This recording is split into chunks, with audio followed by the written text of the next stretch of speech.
Hey lady, I am so freaking jazzed that you're here.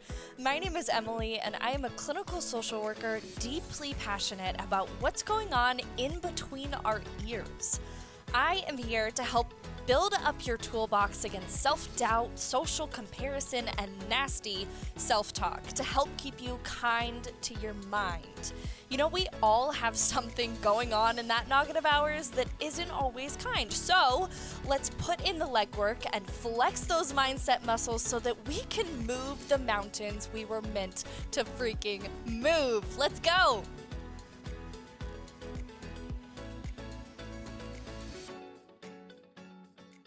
Honeyhead, let me tell you, you are in for a treat. I still can't believe that a woman that I deeply, deeply admire and have looked up to the work that she has done and continues to do was able to sit down with me and have a conversation that I've been wanting to have for a while. If you are not already aware of who she is, which if you know anything about the Enneagram, you should be, her name is Tracy O'Malley, and she is a force to be reckoned with and has done some incredible work for individuals, couples, corporations to essentially teach them how to integrate this beautiful tool of the Enneagram into their lives and make it useful. It's one thing to know how we are uniquely wired, and it's a whole other thing to integrate that into our lives and to use it as a tool. So I'm so very honored to have Tracy here with us today, and I can't wait for you to dig into this conversation. So here's Tracy.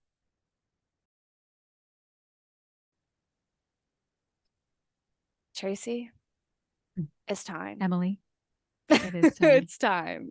I know you've resisted hitting record here, but here we are. I have a little bit, right? One, just am really just thankful for you and that we are having a conversation like this today, because I've been shying away from it and a little nervous to do this. But the other day, this probably a week ago now, was like, you know what? I need a little bit of a bridge to have this conversation in a way that feels approachable, that feels also called out in just enough, and whose face immediately came to mind but yours, because I think you just do such a incredible job of not letting someone hide from themselves. It's immediately what comes to mind for me. And especially with a topic like this that feels really taboo, and with the expertise that you have of working with individuals and freaking corporations to discover how we can work our own inner uniquely wired motivations into a conversation like this, I found my bridge, and I had to reach out to you to chat about this. So just thank you for doing You're this. welcome. And I'm honored. I'm honored that I was the one that came to mind for this, because these kind of conversations, when approached with the right intent and in integrity and from a place of love and compassion and empathy and grace and service, this is where change can happen collectively. And that's all I hope from this conversation moving forward. So let's let it rip. Thank you. Let it rip is right. I want to kind of set the stage of just the conversation that I have been having with the woman that's listening to this. She and I, over the last, I would say a couple months, have really been chatting about how we reparent and how we address a lot of those family-related wounds that the environment of those wounds probably still exists and is probably still around. And how we go through that process. And really what came from that conversation is a lot of questions of how we can live in the same space and learn how to coexist with that shame and that confusion of how we move on and move forward in a responsible and healthy way. We're not Yeah, packing up the past and just putting it in the crawl space and expecting not to look at it anymore, but how we can do that in a healthy way that's yeah, really aligned with how we are uniquely wired. How I respond to that is going to be very different than the woman next to me, but how do totally. we do that in a way that's informed by that Yeah, motivation? So just in hearing the conversations we've been having, what comes to mind yeah. for you? What's that spark for you? Um, First of all, what I want to say to people listening right now is that this is not a box you check. Like, Mm, yay, I've done the work. Like, yeah. I cringe every time I hear that because I'm like, oh my God, are you setting yourself up for a bigger fall? And I was one of those people that was like, just tell me what the hell I need to do so I can fix this, put it in the box, bury it, never address it again. Goodbye, move on with my life, and kumbaya. I will say, as long as you're here on earth, this is kind of an excavating process. And the reparenting, the inner child, the old wounding. I mean, all of us have come by it pretty innocently. And I want you to know, like, if you are a parent, like, you don't stop at 18, Mm, right? Like, I'm a parent to kids in their mid 20s at this point. I'm as much of a parent, even more a parent today than I was when they were 5, right? So this thing about reparenting, you're going to be doing this until you're done. And what I will say about the shame, I mean, it's an indicator that something's going on, right? But shame serves zero good. So when the shame hits come, it's a it's permission to pause for a moment and reframe it. And this takes practice and it takes time, and we can get into what that looks like. But the minute you feel shame, just know you're signing up to get stuck. mm, Okay. So, I mean, I'm human. I still get the shame hits, and it's like, okay, what's really happening? And how I start the journey is, for a long, long time, I've been at this for over a decade of this real in-depth reparenting inner child, like getting to the heart of my wounds. And it yeah. doesn't mean I'm not still triggered, because new levels bring new devils, right? And we have to dance with the devil sometimes in order to grow, because it's a beautiful opportunity to have more self-awareness and acknowledgement and take Mm, a different compassionate action, right? But every time I feel the shame hit come, um I look at the 4-year-old in me. And for those of you kind of just exploring these journeys before we even get into this, if you can find a picture of you, the first age that you remember, um innocence being taken from you. And it doesn't have mm, to be through like a physical act. Like, the minute that you believed you had to be something in order to be worthy of love, right? For me, it was 4, right? And so for 4 years, I kept the lock screen on my phone, the picture of the 4-year-old in me, which I keep very handy right here. It was the age I remember. And when the shame comes, I pause and I look at her as though she's sitting right in front of me. yeah. And I know if any of you were seated across the table from a 4-year-old that looked scared, you wouldn't annihilate them with shame hits. Mm, You you would, wouldn't in dare. fact, you would probably pull them up on your lap and say, come here, I got you. I'm not going anywhere. You're safe. You're supported. You're loved. And so when the shame does come, because we're human, that's where I go first. I connect to her and I pause. I'm like, what is she afraid of? What's going on for her? Because honestly, even though we're adults in adult bodies living adult lives, there's a 4-year-old or a version of a 4-year-old inside of all of us running the show. And the minute we can go to compassion for that part of us, this starts to get a little bit easier. It's still hard. It's still painful. It's still gutting sometimes. But when you know you're advocating for a beautiful, innocent child that maybe didn't have people protecting her or him the way that they should have, even with the Mhm. best of intentions, even when parents were doing the best that they could, I say that in air quotes because a lot of times when we say, well, they did the best they could, I want you to look at the 4-year-old and say, is that acceptable for her? No. And so that's kind of where this starts. Yeah. Not easy. And for most of you, you probably recognize you've shoved that part of you into the closet and said, you're better seen than heard. Now let me go live Mhm. this life. Yeah. And that realization was very painful at first. I was like, oh my God, never again, not on my watch will I do that again. But that meant I had to slow down, Yes. which I don't love to do. It meant I had to feel things that I didn't want to. That meant I had to be vulnerable and feel sadness, which felt very weak to me, which I don't love. But in order to get to acceptance and transformation, this is required.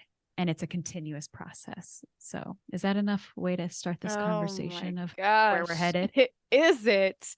Is it? Ugh, Goodness. And it's I so know. when I talk with her about Yeah. this whole idea of how could I hear her saying this so much. How could I get to this point in my life with agreeing to all of these things that are not aligned with me? Yeah. And Well, you come by it innocently, right? right, you immediately pull that picture back up. And I also hear her saying, what the hell do I do about it now? Yeah. I've gotten this far. That's how they know me. I have Yeah, I been know. raised in this family with these values and this family system that functions in such a specific way. Mhm. How do I make change now? And you have the right at any moment to change your mind. And what was true for you a year ago, 5 years ago, 10 years ago, 20 years ago, what decisions you made based on your experience at the time was true to who you were at the time. And I was raised a very specific way as well, in a generation that was very different than even yours. You know, Yeah. I probably got 20 years on you. And, it's like the way that I talked and the way that what I believed 15 years ago is very different. And it doesn't mean I was out of integrity, fake, any of those things. I just hadn't done enough digging to who I was always designed to be before life kind of kicked me in the teeth. Now, with that, when you start to find your voice, what you do with it is a whole different ball game. It's one thing to find who you are.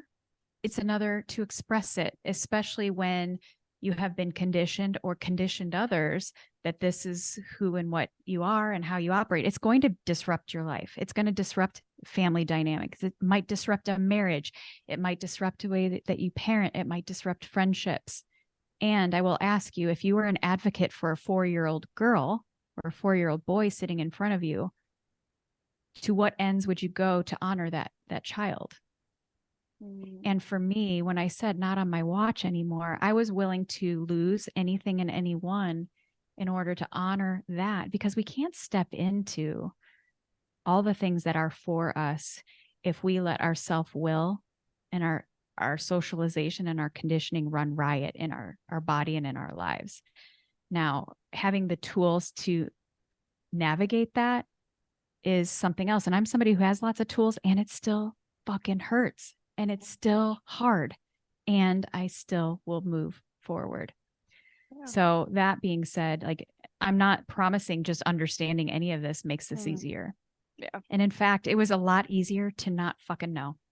It was a lot easier to be on autopilot. It was a lot easier to just co-sign bullshit my whole life, because it kept the peace temporarily, but created an uneasiness in me that led me to disordered drinking, disordered eating, codependency, power tripping, anger management classes. Like, yeah, it created temporary harmony in my environment, but it created a long game effect that what worked then will no longer work now for where I was supposed to go, where I was designed to be by a divine God, whatever you believe in, and move forward in that. There's no way that can happen if I keep co-signing this bullshit that wasn't for me, even by the most well-intended people in my life.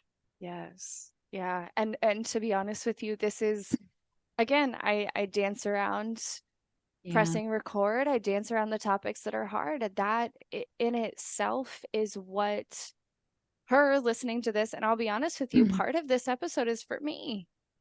Of course it is. Dancing around the idea of there's a difference between a divine God, whatever you believe in, and the messages that you have been given by the people that raised you, and discerning the 100%. difference. And And they're so her carrying and I, their yeah, shit. yeah. Yeah. Yes, yes. And so her and I both are in this place of relearning Mhm. what that belief system is and separating it from the tactics being used to and I put this in quotes, keep her in line, Mhm. right? Well, With how this family has functioned this long. and sometimes we think we have to relearn, but it's actually we need to unlearn, Mm, right? Like I had to unlearn 40 years of best intentions, integrity, family dynamics, generational shit.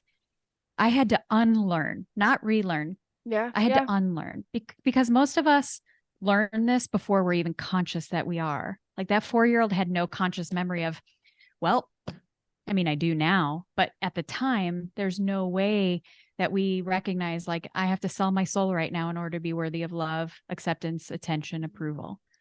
Right. So the unlearning process, we can unlearn it. But if we stay in the same environment that feeds that, that's where the problems come because yeah, you know better, but yeah. you may not be acting on doing better about it. And you may keep throwing yourself and that inner child back to the wolves. And I use that term lightly because again, a lot of the stuff that was taught, told, and modeled to us, really, Mm, it wasn't intended to hurt anyone unless you're a sociopath or an abuser. Like I'm a mother and I have done some and said some things to and in front of my children that absolutely was never meant to hurt them. And I sure. still failed them at times. Right. So I did the best I could too, and I still fucked up. Yeah, And I'm yeah. human, and that's okay. It's how we take accountability for it. Now, here's the deal. Most of us have people, families in our life that will not take accountability for it, even, and they'll say things like, well, I did the best I could. You had it a lot better than me, blah, blah, blah. That's gaslighting. And if you at all have those experiences, and I tried to address it too, and I got met with that. And again, they're not raising their hand saying, I'm willing to grow right now. And that's okay. That's Mm, their journey. yeah, But you don't have to keep putting yourself in that situation and trying to make them hear you when they clearly have said they're not going to. yeah, yeah. But then you have a decision to make.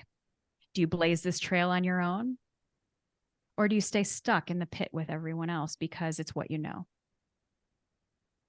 That's the choice. And when we absolutely is, and when we consider multiple generations of this happening, Multiple. right? So Multiple. how does the woman listening to this know if there is a parent that we watch also experiencing Mhm. their own level of unlearning, right? How do we know from a self-preservation standpoint when it's time to cut off and when it's time to set some really good internal boundaries? How do we know? and ex and external boundaries. Yes, Like it's one absolutely. thing to set an internal boundary and say, I'm just not going to have this conversation with my Mm, mom or, mm, insert the person. I'm just saying mom because it's just the first thing I think of. I will say for a few years I did that. Like I could still be around these people and I love them. And again, they're amazing people. And they are carrying their own generational stuff that either they didn't have awareness that it's causing havoc in their life, they've chosen not to. Again, not my job to take their inventory. mm, And at first, like I could have internal boundaries, but my nervous system could feel it every time I was around them, especially the more excavating that I did and the more understanding and awareness of what I did. And an unregulated nervous system will cause as much havoc in your life mm. over time because the body never forgets and the body keeps the score. So even though I wasn't engaging in it, I'm putting myself in that environment, and that same environment that got us sick can't make us well. And that means sometimes removing ourselves. So I started slowly backing out, and it was met with judgment. It was met with guilt trips. It was met with, oh, you think you're better than us. Again, I'm not going to put energy and argue with people that have already showed me and told me that they aren't here for what I'm here for. Mm. Yeah. And I recognized early on in my life that I was a black sheep. I did. And I think the black sheep gets this bad connotation that like they're like alone on this island. And the truth of the matter is the black sheep always becomes the goat when they do something beautiful with that. Right. I remained the black sheep for a while because I was sweeping it under the rug and numbing out and doing all the things that I did to quiet the feelings of feeling so isolated by being the black sheep. And it wasn't until I took that as like a calling on my life and then did something different with it that, yeah, I'm still the black sheep, but now I'm the goat. Not in the eyes of the generations before me necessarily, but the future generations and the people I'm here to impact, you bet your ass I am. Yeah. And that doesn't mean that doesn't hurt any less or the grieving doesn't continue. I'm telling you, every birthday, every holiday, there's another level of grieving because it hurts. And there's a new level of pride as well. Yeah. Because I broke it. I broke the fucking cycle and continue to. And so much of, I think this is, again, just goes back to one of the reasons why I wanted your spirit and just your energy to respond to this, because not everyone has that I'm ready to be the person that is going to respond to this and to break this. So a lot and I wasn't. Yeah. And a lot of the women that are listening to this right now are very much in the no, I need to keep the peace. That's my role. That's the role that I play. That's my job. I need to keep the How peace. old are you, Em? 29. How old are you? What was that? 29. I knew it.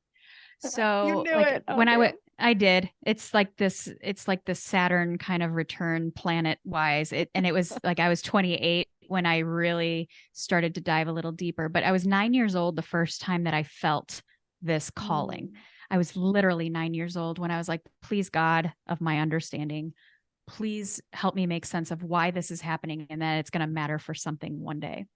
And I got the messaging, I got the download. But of course, as a 9-year-old and the modeling that I had for me, I didn't know what to do with that. So obviously moved into things that helped me numb it, express it in ways that were, defensive and protective and all the things. Right. And then when I was 28, I got married pretty young and I had babies pretty young. And I was 28 when I'm kind of where you're at right now, where I became a mom. I had a 3 and a 4-year-old at the time. And I was like filled with rage because I was looking at into the eyes of my own 4-year-old daughter who looked just like me. And I was so angry. The inner child in me was so pissed off that this beautiful, free-spirited angel of a child could be everything that she wanted to be without restriction. And I was angry that how the fuck does she get this life and I was robbed of it. And so I was 28 years old when I started kind of doing what you're doing, is like getting curious, asking questions. And I would take a few steps forward, be brave and like, yeah, I'm ready for the fight. And then the minute conflict would hit or the old family patterns would come up, I like, oh, that's cute. Never mind. I'm going to go back to conforming and codependency. And I did it in my strong, like it was my decision way. Right. And it created for the next 12 years, this like 5 steps forward, 4 back, 5 forward, 4 back. So if that's you, it's fucking okay. Like sometimes you're not ready till you're really ready. And sometimes you don't get it till you have to get it. And it took me till I was 40 of that 5 forward, 4 back, 5 forward, 4 back. It was 12 more years until I was fully ready to burn every boat except for the ones that my kid was on. Yeah. I was willing to lose anything, everything, financially, physically, emotionally, spiritually, except those 2 beautiful babies. And I burned every damn boat. And I'm not saying you have to.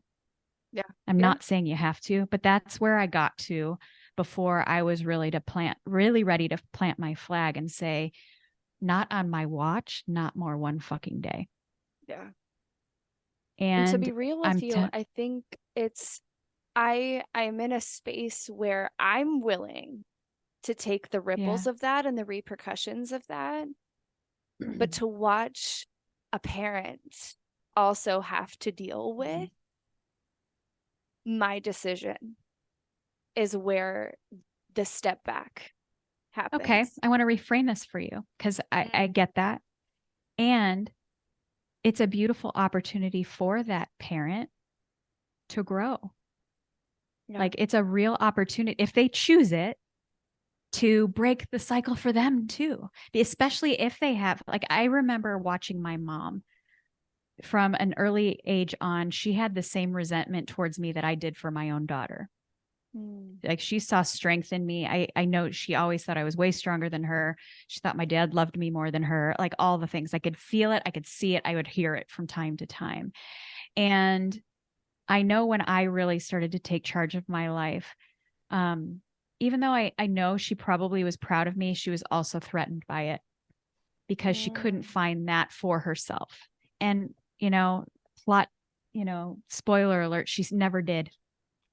And it is hard to watch and it is painful because she's rejected me in the process. But it's not our job, especially for you as a two, it's not your responsibility to guide people to that. Yeah. Your job is to lead by example, attraction. Like, and if somebody's ready for that, you will blaze and shine the light on that trail for them. I gave my mother every opportunity by going fucking first. Mm.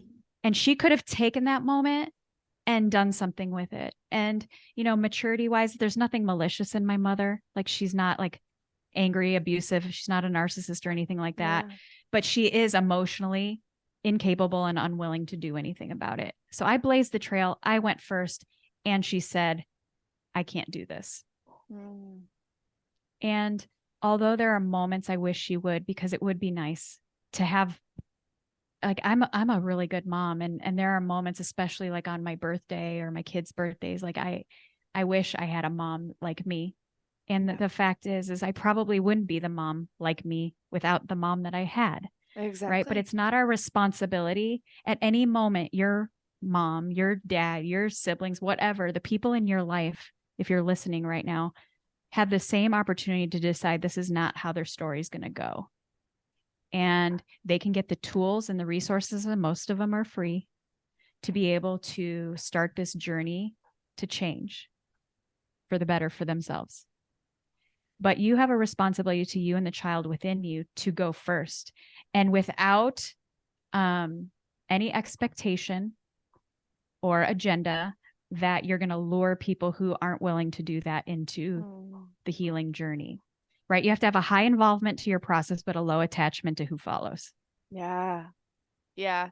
I the the women that I've connected on this particular conversation with, one in particular, and she said it's a-okay if you share this, so here we are.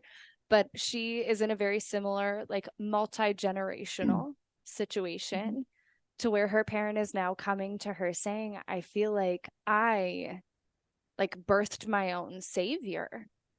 And she immediately to that was very, frankly, very triggered. Like, how do I, that's a lot of pressure. Like, how, That's called codependency. That's called yeah, codependency. yeah. How the hell do I now move forward when this is the expectation of, like, I'm gonna carry us through? And she also, Mm-mm. what I work as a therapist, she also works in a helping profession. She very much has put herself in that role.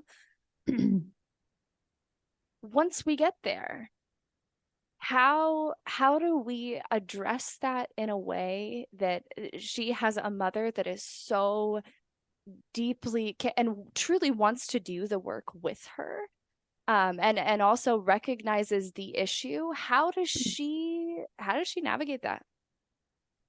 All the I look at it intentions the are same good. way. How do All Yeah. of course they are. And you are not helping this parent by co-signing it and being the Yes. savior. But your ego and your significance driver might have you believing that's your calling. It's not. It is never a child's responsibility to be a savior for a parent, ever. I look at it the same way when I get couples that come to me, right? Mm. And they want to do couple sessions. And I get it. Like, especially if there's a breakdown in the relationship, and, especially there's usually one of the partners that wants me to kind of manipulate the situation and get that other Mm. partner on board. And I will say the same thing. Like, whether it's a parent-child relationship, a husband-wife, a partner-partner, friends. Like if there's an issue in the relationship, it is each other's responsibility to do their own work on their own. Yes. And only then down the road should you even attempt to come together, because we have to be individually strong and complete on our own. The minute we rely on someone else to hold that space for us, or we are the person that holds that space, that's the role I've had in my life, as being the hero, the rescuer in my whole life. And my ego really loves it because I feel strong and powerful and important. Right? Where my mom, like your friend's mom, is more like, oh my gosh, I need you. I need you. So Yes. like it's this thing where your friend is probably like, it feels really good that like, holy cow, but you will block all of your own growth if you take that responsibility on. So what she can say, or what you can say to your mom, if this is your scenario, is like, mom, dad, sister, brother, like, I love the fact that you see the growth in me. It is not my responsibility, and I can't take that on for you. You have to go on your own and do that work. I will continue my journey. And I hope at some point we can revisit this and do some healing together, because there is a breakdown in here, but we can't even address the breakdown here without us doing our own work. It doesn't mean I love you any less, but you have to figure that out. Your journey is different than mine because you're the mom. Yeah. And there's no way they're really parallel here. You know, my daughter and I, she was 14, 15 when I really started to dig a little deeper, and I could see some of the codependent dynamics. Sometimes I was the hero, sometimes she was. And, you know, at first it was my responsibility to do the work on my own. And I knew like she would have some breakdowns before, you know, she was also a teenager. So like, you know, she's a little spicy, rebellious too. And I had to watch her fall on her face. I couldn't be so like self-righteous, like I've done the work, now you need to fall in line. I had to let my daughter make some mistakes on her own and hope and be courageous enough to know that I am walking in integrity, that when she is ready, I'm going to be her first phone call. Not because I told her she has to, because like, oh my God, I made all these mistakes. You need to like, don't make the same mistakes I did. Like, no, she's going to. Guess what? Yeah. She watched me. So she's, you know, if you don't repair it, it's going to get repeated, or you're going to repeat it, or both. So because I didn't put the pressure on her to fix it now at 15, because I was figuring it out at 40, but because I lived that amends, because I knew the way, went the way, and I'm showing and going a different way with integrity, when she was ready for it, I'm her first call. And today she's almost 27 years old. We have done so much healing together, but I had to do my work on my own. She had to do a little bit on her own. And the way we've come together, like that's how healing happens. It isn't her being a savior for me being a savior for her. It's us collectively doing and being responsible and accountable for our part in our journeys. And then at some point, especially if both partners and parties are willing to be accountable, then maybe we could do some healing together. Yeah. But only then. Same thing in a marriage. I'm sorry. I know, especially if you're in crisis, it's like, get us together. We need to fix this right now. But the thing is we're carrying a lot of this shit from our childhood into our relationships. And so you have to do your inner work, and you have to continuously do it. And your partner has to. Otherwise, it's going to be like this uneven kind of growth. And I wish I could say the statistics were great. They're not. And you have two whole family systems worth of all kinds of fun to sift through. Yeah. Yeah. And it's a lot. It is. It is. And I'm going to take you a step further, because there's another layer of it all that I think is one that maybe this is my two-ness that I will need to learn. I don't know. Or a lot of folks that I speak to are in a helping profession of some sort, but also navigating the layer of maybe this is based in a religious upbringing or political views that aren't aligned, all of those big, heavy, value-related topics that probably are so very ingrained in them that later it then becomes an attack on their values. And that starts this whole internal spiral of what does that mean about me as a person? Mm. I have one woman in particular that I think of as very, very stuck in that religious shame and Mhm. the idea of these are the values that are so ingrained in me. And now I feel this shift in my adulthood. How do I frame that in a way that is not shaming tradition and promoting my own alignment? How do I Yeah. have that internal conversation? How do I handle that externally? Well, the internal one is way more important than the external one, Mm, honestly, because you have to live with yourself. And, it's like asking yourself, like, was this something that was taught to me or is this true for me? mm, Right. And again, I will say this over and over and over again. At any moment, you have the right and the ability to change your mind. Right. I am a woman of faith, but how that has evolved, especially the last 12 years, I still believe in a divine power greater than me. How I go about honoring it, worshiping it has evolved a little bit over the years because of some of the narratives in the organized religions that I yes. have seen in the judgment. I still honor the same God I did back then. Um, I think religion, the Bible, the Enneagram, astrology, a chainsaw, they're all just tools. All of Yeah. them are just Yeah. tools.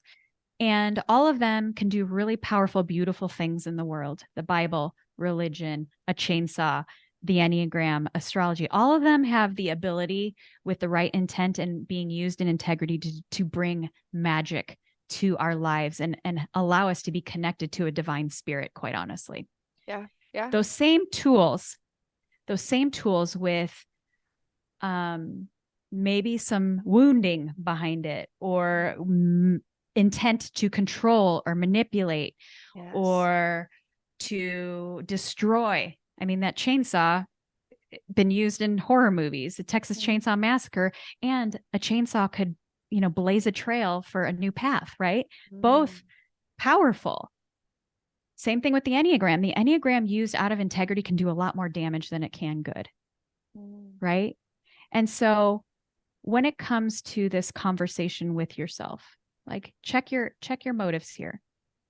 Check your motives here. It doesn't mean that you changing your mind is disrespectful. mm. Now, not everybody's going to see it as that. There are a lot of people, especially when it comes to religion and all of that, that everybody's got something to say. But what I know about a divine God that I honor is that there isn't that judgment there.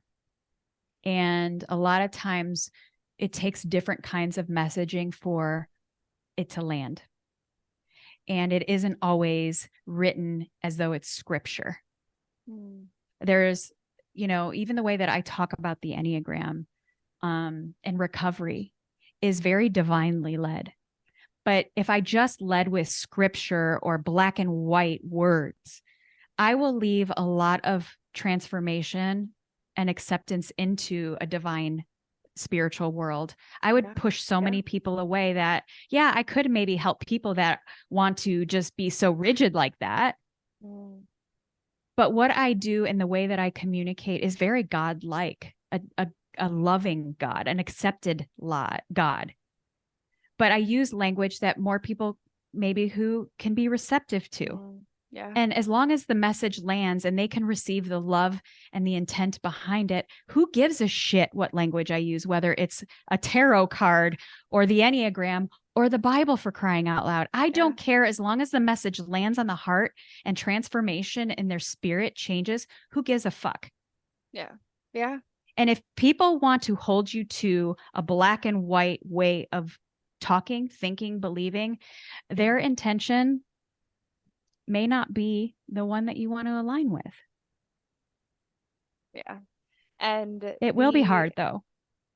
it will. And I think that is just with it being one of those things that oftentimes is presented to you at such a young age It is. and over multiple generations. And then later, the breaking of that being so connected to your values. And I'm going to be very blunt about it. Your life afterwards, half the time, that's what we speak about when it comes to any kind of faith related conversation. And then later, deciding for myself, is that the environment and the conversation that I want a future child to grow up in? I think that, especially as of late, has been the very pivotal kind of mind shift for me. Yes, I did experience that religious shame, and you will stay in line and follow this very rigid set of rules in order to be saved and worthy of an afterlife that's beautiful. And then shifting to, again, I immediately think of the beginning of this conversation, looking at a 4-year-old picture of me. Am I okay with her growing up in that? And the answer being very much no, absolutely not. No child of mine is going to experience that. I think you mentioned just so many layers of how do I watch a parent break free from this, and also knowing that I'm going to bring another generation, and what does that mean about me? I Yeah. immediately go back to what motivates me as a person, my unique wiring as a person. You mentioned the Enneagram, and I'm so glad you did, because that is so much of your work, but also just this piece that I am getting to know and learning Yeah. about myself. How would you, in someone that is being introduced to this system, Yeah. what would you say to her to dip her toe into that level of information? She's so Well, see, uniquely built. How does she do that? yeah. So, like, what I love about the Enneagram is it gives us kind of language and framework and understanding that there are 9 perspectives in which we see the world. We're motivated and fear certain things in the world. And for the longest time, I only spoke the one language and I only understood one language, right? And it wasn't until this system and framework really opened up my mind and my heart, and especially having teenagers at the time, I found myself judging both of my children, who, of course, I love more than anything, but even without words, I was judging them. I have one that's more of a free spirit visionary. And then I have one that's just like you, who's empathetic and sensitive. And here I am, like this instinctual, like, put me in a crisis and I can handle anything. And I was judging my 2 kids and I was like, God, where did I go wrong? And the fact of the matter is like they are gifts to me to teach me more about not only what I am not strong in, but when they are empowered without judgment and with love and with the right intention and like transparency, actually they step into these beautiful beings and they do lean more into me because they trust that I see them, understand, and value them for who they are, not trying to put them in the box that I grew up with or the box that I speak, right? Because 2 things are at play here. It's like nature and nurture, right? Like nature, I am divinely wired this way, no doubt about it. You're divinely wired to be of service. Like you're a connector, your compassion, your empathy. That is nature. And you will always be like that. Where it goes sideways is when nurture kicks in and now you take over responsibility for that. And so what I will say for you and my son is just because you can help doesn't mean it's your job to play God and whatever that looks like. And sometimes even from your own place of believing that you're actually helping them, you're actually hindering them. Right? Same thing with me. I can swoop in and be the rock. I mean, I can swoop in and be the rock. I'm strong. I am fierce. I'm the person you call in a crisis. And I've had to discern just because I can rescue doesn't mean I should, because what it did to my kids is rob them of their own confidence that they could do it without me.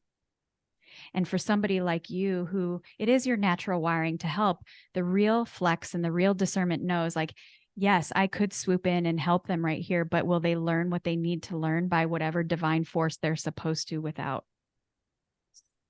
and just offer a safe place that when it is time, I will know and discern the difference between now's the time to step in and now's the time to watch. Yeah. And that's a really hard one. But more often than not, we have to err on the side of observe rather than swoop in. Because if we really are being honest, and again, you must meet this with compassion. I just dropped an episode last week about this. Like, I didn't even realize I was swooping in and playing this rescuer hero role until I got pissed about why it wasn't recognized. And I didn't even know I was doing it. But again, instead of judging myself and beating myself up, I met the 4-year-old and I'm like, of course you did, babe. Of course you did. Right. And recognizing that maybe it wasn't recognized because I wasn't supposed to help them in the way that I did. And I robbed them of their learning in a different way that a divine spirit had, guided for them. My favorite scripture of all, like in the beautiful book of the Bible, when used properly, is the steps of a good man or woman are ordered by the Lord. And I think so often we use some of our divine gifts in a dysfunctional way to mess that order up. We're here to connect and be, support, but so often subconsciously and innocently we swoop in and start playing that role when we shouldn't. So like with your mom, it's not your job. With your friend, it's not her job. Could she? Yeah. Will she hinder the process of her own growth? Absolutely. Yeah. Like, it can't come at the hands of self-abandonment. It just cannot. Otherwise, like, what's the point? One of the things about like the way that I understand spirituality, faith, the Bible is, and I had a really great conversation with one of my clients last week, and she is a hardcore Christian. And I know this, like, I say fuck and she's like, oh, she's hardcore. She's an amazing woman. And, we were having this hard conversation about, like, she's got younger kids right now and the same kind of thing you said. And she's got a generation before is like, it's fucked up and all the things. And I said, how are you kind of dealing with that? And, I said something similar along the same lines. Like, I speak a faith-filled, integrity-filled way.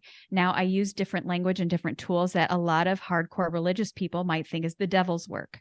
I mean, I do fucking yoga too. And there are people saying that that's like Satan at work. I'm like, no, it's connecting me deeper to a divine. Okay. But she said something so beautiful. She said, you know what? I believe that Jesus probably wouldn't be sitting at the table right now with me. He'd be sitting at the people that are out there questioning things. Yeah. And I think we need to do more instead of like casting judgment on people and the way that they speak of their faith. How about we listen to understand a different perspective and a different interpretation of it so that we can meet in this place of love and compassion and empathy and grace and service? How about we do more of that? No matter what fucking language we use, whether it's Enneagram, yoga, whatever, who cares? Yeah. Yeah. As long as we find a place of love and compassion, it doesn't matter. It doesn't matter. Now, some will disagree with that. And I'm okay with that. Yeah. Are you? Yeah. We're going to have to be. We're going to have to learn how to be. Right. And here's the thing, like, it's very lonely. It's very lonely sometimes when we decide to do that. Yes. And it's okay. And it's okay. I joke all the time, like, for those of you that maybe have grown up with religion or anything, like, I often say, like, the disciples, the 12 disciples were a bunch of freaking rascals for sure. Like Peter definitely was an unhealthy Enneagram 8 that was like going rogue. For sure. She's typed the disciples, y'all. I did. Jesus is for sure an Enneagram 9. Like, Peter was for sure an 8 that will not be controlled. And because Jesus didn't judge Peter and instead got in the boat with him and is like, let's have a conversation. Like, and let's meet here with different, like, they're very spiritually different, different in how they approach conversations. But guess what? Peter ended up being the fucking rock because of the acceptance of his perception and his interpretation. And because he was met with that, that's how change happened. Right? I think we need more of that in the world rather than trying to force people to believe and speak a certain way. That's how change happens. Mm, and for Yeah, the woman you may not that's want to post this. I don't know. I don't know. no, my God. I for the woman that's listening to this right now that's like, what? She's talking about all these numbers. What the hell's going on? Yeah. You are also doing a really freaking cool series right now of just Enneagram 101. Catch us up to speed. What the hell are you talking about? Um, that I will link in the show notes. But I just had the opportunity of doing your Enneagram blueprint. Yeah. And Uh-huh. holy wow, Tracy, Yeah. all the things that I thought I was something completely different. And yes, you throw a number on something and people will look at that and be like, "Oh, you're labeling me, whatever." But Mhm. I think it gives such a different person. I thought I was motivated by something completely different. Something completely Yeah. different. I truly believe to my core that I was driven by ambition and achievement. Mhm. I truly believed that. And I think that is a very large part of my life. We can go into all the different layers of that. But for someone that has maybe jumped and taken an Enneagram quiz online Mhm. and done the little 5 question situation, um, what would you say to the person that has labeled themselves before discovering further? I think that's something that we can, when it comes to religion, political views, all the very heavy Mhm. decide All of who I it. am, label myself things. I think when it comes to the Enneagram too, if you've Mhm. decided what you are and you're then shifted, how would you tell her to navigate that? So I was one of those people too. Like on paper, I can look very three like the achiever, the competitive Mm. achiever, like see a goal, hit a goal. Behaviorally, for sure, I can look Yeah, like that. And you that's the do. problem is this is where like nature and nurture come in. Like my nature absolutely can look like that, but the root of the motive behind that is very different. But what happened is the nurturing that I got, right? The environment I was put in, the socialization, the family, the Yeah. everything kind of like had some different blinders on when it came to that. So if you've experienced any kind of trauma, 65 to 70% of the time you take one of those online assessments is going to be inaccurate. And that Yeah. being said, you can go on your own discovery process with it. Like by all means, have at it. Now for me, I was 40 years old when I was introduced to this. Mhm. And had I been introduced to it before, I might have used it to manipulate.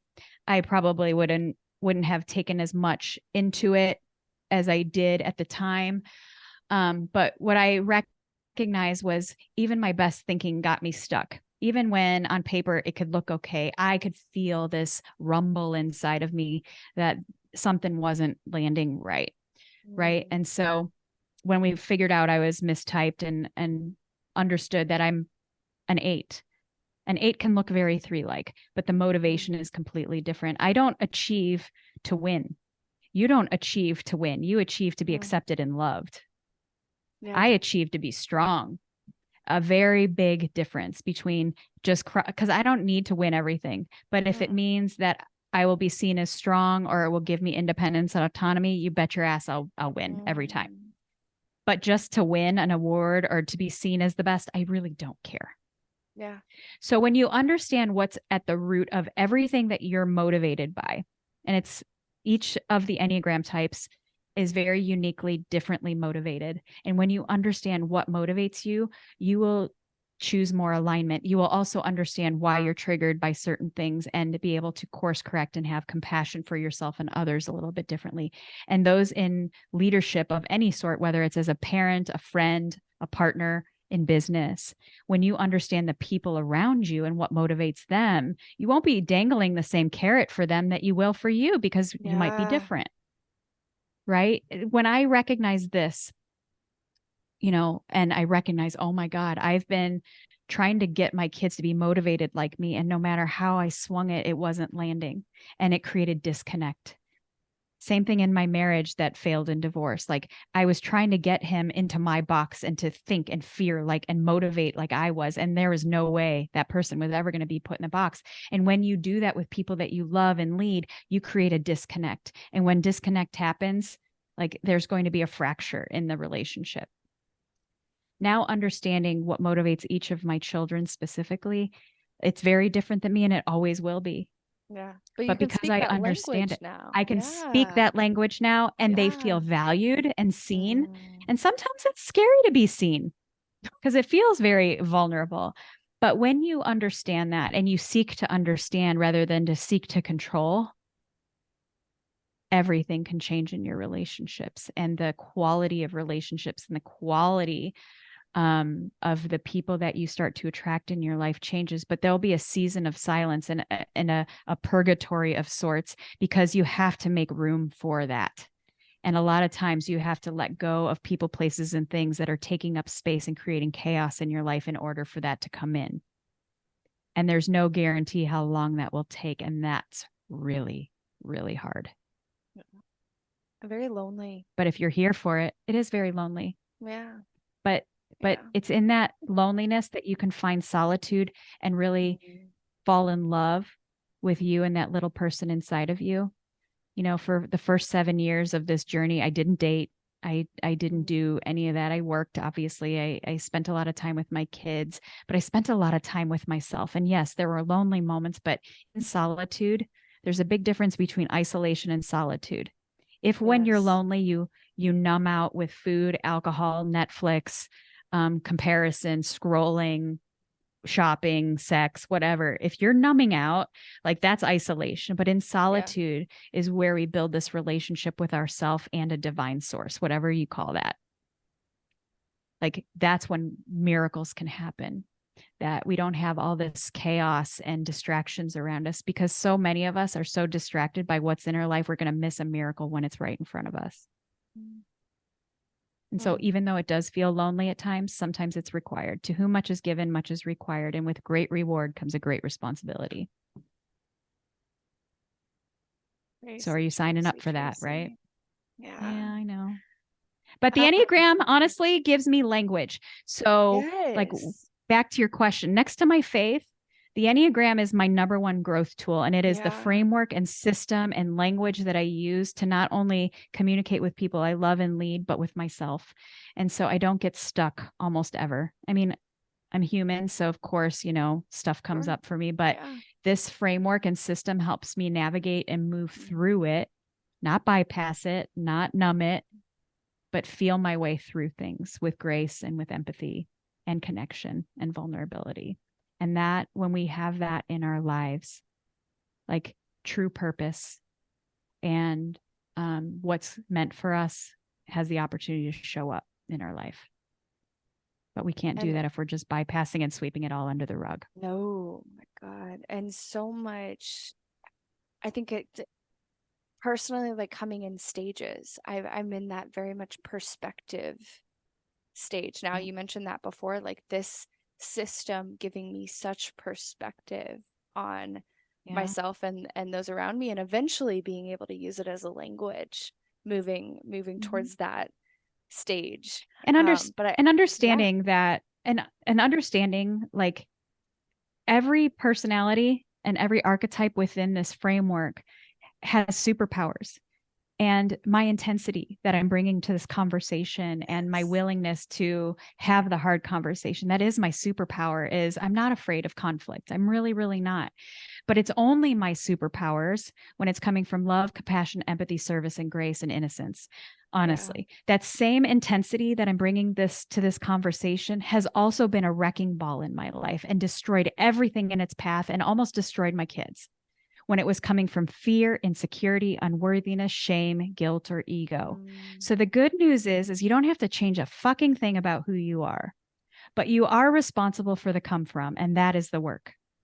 yeah. And that is the daily, like raising your hand, say, I'm here, God, divine, universe, source, spirit, angels, please reveal to me anything that I need to process, feel, have emotions about, resolve, so that I can continue to step into the calling that's on my life. I'm here and I'm available for it all, even the painful parts. Right. And when we approach it like that, like this is how those things become superpowers 99% of the time. I'm still 1 to 5% a shit show. I'm still 1 to 5% a wrecking ball in my own life because we're human beings. Okay. Yeah. But a 95% average of being in my superpowers and these gifts being at the forefront of everything that I do and every person I come in contact with, I would say those are pretty damn good odds. Yeah. Yeah. But that 5% of the time, it's not pretty. And it happens. But I It have the right happens, tools but and I have the yes. language to make amends or Yeah. have compassion for myself or somebody else. So again, Then you bring we have yourself the to a responsibility what to conversation. do with it. Yeah. Yep. And you bring yourself to a 100%. conversation like this where you're literally able to use your superpower for someone that good. is stepping into figuring out their perspective and language to be able to have a vulnerable conversation like that. So thank you so But here's the much. thing, you guys. Yeah. Like even when we're in our superpowers, if the person on the receiving end doesn't want any part of your superpowers or they're not willing to be accountable or take ownership of where they're at, it doesn't matter how big and beautiful my cape is as a superpower. They're going to see me as the villain. And I have resolved that I'm fully okay with that.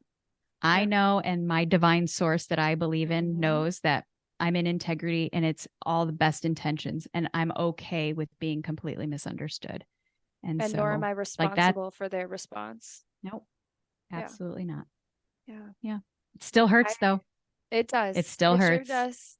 It sure does. Yep. And discerning the difference between my intentions and their response, my deep want to help and be of service, and their own baggage and shit that they bring to the table. Oh yeah. Yeah. Yeah. And something that I've had to check myself on again with compassion is when I catch myself having an attachment to how they respond or how they receive, then I have to kind of say, am I kind of justifying my own agenda here? Or do I have a subconscious kind of thing going on here? Or, because when we're highly involved in our process, but we have a low attachment, then honestly, even when it does hurt and even when there is like grieving that you might have to go through, you really are okay. You really, really are okay. That's when you hit your sweet spot. That's the part Emily needs to learn right now. We all do. Attachment piece. And that Yeah. takes practice. It's just like building muscles, like ladies, we all know, like we all would love a big, beautiful JLo booty, but we can't go to the gym one time, do 10 squats and expect it to happen. It's like, we got to keep, adding resistance. That's how we build muscles, and these emotional muscles. Like you can't just learn about your Enneagram type and be like, cool, I'm going to go like get on the squat rack of emotional resistance here and expect for it to be like where I'm at today. Yeah. Like I've been at this 12 freaking years every day, adding resistance to my weight rack of emotional fitness. Right. So like, this is a starting point. And are you going to be committed, unconditionally committed and consistent every day? That's how you build the muscle strong and fast. Yeah. And it's just like the gym. If you take off over the holidays and you go back in January, it's like you never started. This is no different. Yeah. And for the woman that is wanting to start that process, if you're wanting to feel very called out and very seen in a very uncomfortable but the best way, I could not recommend the Enneagram Blueprint more. Holy cow. Yeah. Yeah. But just thank you for this. You're welcome. Vulnerable and, to be honest, selfish conversation around all the taboo things. I think before we had even pressed record, you were like, well, yeah, this is gonna make you want to shit your pants a little bit because it's conversations that people don't want to have. And so I'm just very thankful that I got to have that with you, and the woman listening to this has the opportunity to also get sparked by that too. So just thank you so much. You're so welcome. And for those of you that are listening, that this was really uncomfortable to listen to, like, it's a beautiful opportunity for you to dig a little deeper, and you might not like me very much, and that's okay too. There have been things I heard that I wasn't always like, it stings a little bit, or it's like, ew, I don't like that. And just, continue to like marinate in that a little bit and ask yourself why. What is it about it that bothers you? Um, and just kind of like lean into that a little bit, not with judgment for yourself or me or Emily, but really just ask yourself, what's that really about? And what can I learn more about myself here in this moment? And wherever that takes you, like, so be it. So be it. I'm honored to be on and have this hard conversation with you. Thank you. Thank you. Tracy O'Malley, go check out Lead with the Enneagram. She's doing an awesome Enneagram 101 series, and dip your toe in.